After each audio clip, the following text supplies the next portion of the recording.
အေးရပေါ်မှာပြင်းပြင်းထန်ထန်ယောဂဝေဒနာခံစားနေကြရတဲ့ယောဂသည်တွေအတွက်မျှတာဒီတရားကရည်ရွယ်တာမဟုတ်မကျမ်းမာသူများအတွက်လို့ဆိုတော့လည်းပဲမကျမ်းမာမြည်သူများအတွက်လို့လည်းဆိုနိုင်တယ်မကျမ်းမာမြည်သူများဆိုတော့ကြံသေးလားမကျမ်းတော့အကုန်လုံးကမကျမ်းမာမဲ့သူတွေကြီးပဲဘာမှထူးတာမဟုတ်အရင်ဖြစ်တာနဲ့နောက်ဖြစ်တာပဲကွာဟုတ်လားဒါကြောင့်မို့လို့ဒီတရားလေးကိုမကျမ်းမာတဲ့လူတွေရောကျမ်းမာနေသေးတဲ့တစ်ချိန်မှာမကျမ်းမာဖြစ်ကြမဲ့ပုံကိုယ်တွေရောအကုန်လုံးဒါအလေးနဲ့ထားပြီးတော့နာယူကြည်ညိုကြဖို့လိုမယ်ပေါ့နော်ဘာဖြစ်လို့တော့ယောဂဝေဒနာနှိမ့်ဆက်လာတဲ့အခါမှာ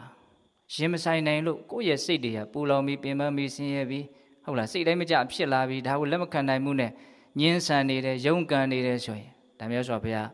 အဲ့လိုပုံကိုမျိုးကိုဘယ်လိုဟောတော့ရှူးနှချောင်းရှူးတဲ့ပုံကိုလို့ဟောတယ်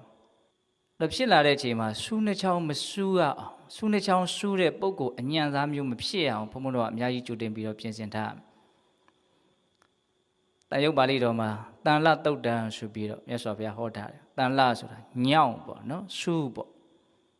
အဓိကကတော့ညောင်းလို့အဓိပ္ပာယ်ရတယ်အဲ့ဒီတုတ်တန်မှာမြတ်စွာဘုရားကအေးတဲ့ဉာဏ်မရှိတဲ့ပုဂ္ဂိုလ်တွေယောဂဖြစ်ပြီးဝေဒနာအပြင်းထန်နှိပ်စက်ပြီးဆိုလို့ရှိရင်ငါမှဖြစ်ရလေခြင်းဆိုပြီးတော့စိတ်ထဲမှာဝန်းနေတယ်ကြေကွဲတယ်မကြည်မနှက်ဖြစ်တယ်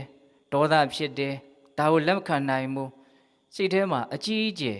ဒေါသနဲ့ပူရတယ်လောင်ရတယ်အဲ့ဒါဘာနဲ့တူလဲဆိုလို့ရှိရင်ပထမဆူးတစ်ချောင်းဆူးတယ်ခဏနေတော့အဲ့ဒီဆူးနာမှာပဲနောက်ထပ်ဆူးတစ်ချောင်းထပ်ပြီးတော့ဆူးသွားပြန်တယ်ဆူးဘယ်နှချောင်းတော့နှစ်ချောင်း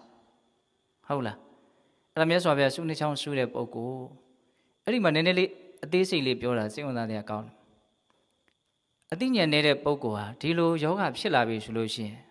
ဒီဒုက္ခဝေဒနာရဲ့ပုံမှာသူကဒေါသနဲ့တုံ့ပြန်တဲ့အတွက်ကြောင့်ပဋိက္ခဏုတ္တယဂိမ်းတယ်ဒေါသဖြစ်တယ်အယုတ်ဓာတ်တွေထပ်ဖြစ်တယ်ပေါ့နော်တခါဒီဒုက္ခဝေဒနာဖြစ်လာတဲ့အခါမှာဒီဒုက္ခဝေဒနာကထွက်မြောက်ရာကိုသူဟာကာမဒုက္ခကလွဲလို့ဘာမှမသိတဲ့အတွက်ကြောင့်ကာမဒုက္ခကိုလှမ်းပြီးတော့တန်တတယ်တဲ့ဟောဒီစကားလေးကိုဘုံဘုံကကောင်းကောင်းနားလည်စေခြင်းယောဂနှိမ့်ဆက်လို့ဒုက္ခဖြစ်ပြီးဆိုရင် तू ဘာတန်တာလဲ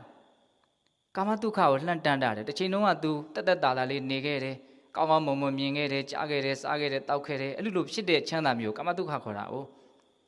သူ့မှာဆိုလိုတာကဒုက္ခဝေဒနာကထွက်မြောက်ရာကိုကာမဒုက္ခကလွဲလို့တခြား तू မသိဘူးဆိုလိုတာကတရားချမ်းသာသူ့မှာမရှိဘူးတရားချမ်းသာနဲ့ပတ်သက်ပြီးတော့သူ့မှာအတွေ့အကြုံမရှိဘူး